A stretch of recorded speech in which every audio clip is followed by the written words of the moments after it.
on a décidé il y a maintenant 4 ans d'avoir une logique d'accompagnement bancaire des startups.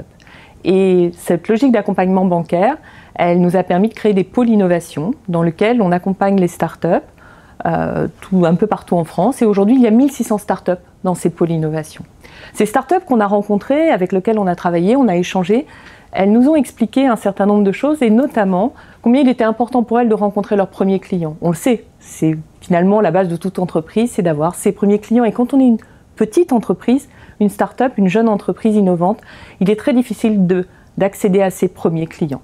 La banque, elle a cette chance absolument formidable d'avoir dans son portefeuille client à la fois ses start-up, mais aussi ses grands clients, les entreprises du CAC 40, mais aussi les entreprises de taille intermédiaire qui ont besoin d'innover, qui ont besoin de rencontrer des startups.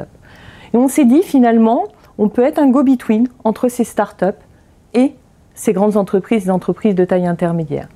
Mais tout ça, ça ne peut pas être que virtuel. Donc à un moment donné, il faut un lieu de rencontre. Il faut un lieu dans lequel on pose finalement ce concept de connexion entre les entreprises de taille intermédiaire, les grandes entreprises et les startups. Et ce lieu, c'est ce que l'on a créé en faisant ce Why, donc We Are Innovation. Et c'est un lieu physique de rencontre et qui permet de l'accélération de business. Je suis Nicolas Prinsen, le fondateur de Glose. Glose est une plateforme de lecture de livres numériques 2.0. Comme on est en croissance, on avait besoin de s'agrandir et d'avoir un bureau à nous. Et donc, nous n'étions pas vraiment au courant de l'existence du Why au moment où nous avons commencé à chercher. Puis un ami start-upper m'en a parlé. Nous avons rencontré Francine Bertrand, qui dirige les opérations ici, qui nous a gentiment reçus très rapidement, avec qui nous avons eu une discussion très approfondie sur notre business. On a senti vraiment que ça l'intéressait d'aller au fond des choses avec nous pour comprendre quel était notre modèle, quel était notre produit, quelle était notre motivation, quelle était notre ambition également. Elle a appuyé notre candidature et donc nous avons été sélectionnés pour faire partie de cette maison. Alors Innovant Connect, on a beaucoup réfléchi, et ça fait maintenant un petit peu plus d'1 an qu'on a commencé à développer ce concept et ce programme, puisque ça se décline en programme. Ce qu'on a commencé à développer, c'est 2 finalement formes d'accompagnement. Une première forme d'accompagnement qui est un accompagnement de type accélération. Donc on part là des besoins des entreprises de taille intermédiaire, des grandes entreprises. On va les voir, on leur dit voilà, quels sont vos besoins en open innovation. Sur la base de ces besoins, on source des startups. Ce matching que l'on fait donc par un appel à candidature un peu global et international permet de faire des couples entre des grandes entreprises, des ETI et des startups. Et pendant 6 mois, on les accompagne vraiment pour qu'à la fin sorte soit une phase effectivement dite de proto, soit sorte un proto, soit sorte une logique de distribution par l'ETI, soit sorte un partenariat commercial. Enfin bon, on peut tout imaginer par rapport à ça. Deuxième programme, on sait qu'il y a des startups qui sont déjà dans une phase dite de commercialisation. Donc elles ont déjà choisi leur voie, choisi leur positionnement, et elles ont besoin là d'accélérer leur logique de clients, c'est-à-dire de récupérer plus de clients pour aller plus vite et atteindre plus vite les premiers millions d'euros de chiffre d'affaires, les fameux premiers millions d'euros de chiffre d'affaires. Donc là, en fait, elles sont physiquement ici pendant 18 à 24 mois et on organise le maximum de rencontres en fonction du positionnement qu'elles ont choisi. Je suis Lara Pavlic, CEO de TwoSpark. TwoSpark, c'est la première plateforme spécifiquement dédiée au déploiement des transformations dans les grandes entreprises. Notre arrivée au Why, elle s'est faite un petit peu par hasard puisque le Why n'avait pas encore ouvert quand on a décidé de candidater.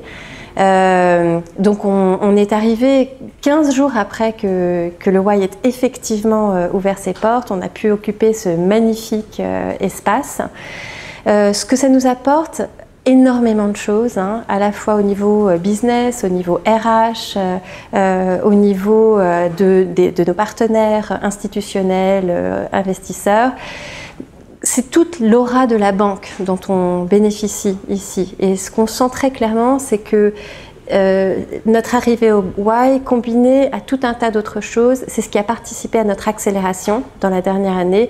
Et cette accélération aujourd'hui, elle est très nette. Alors, quand on a travaillé effectivement sur le programme Innovant Connect et sur la création de lieux de l'innovation pour poser en fait ce programme, et puis, la logique assez évidente a été de le mettre effectivement à Paris, au cœur du sentier. Pourquoi ?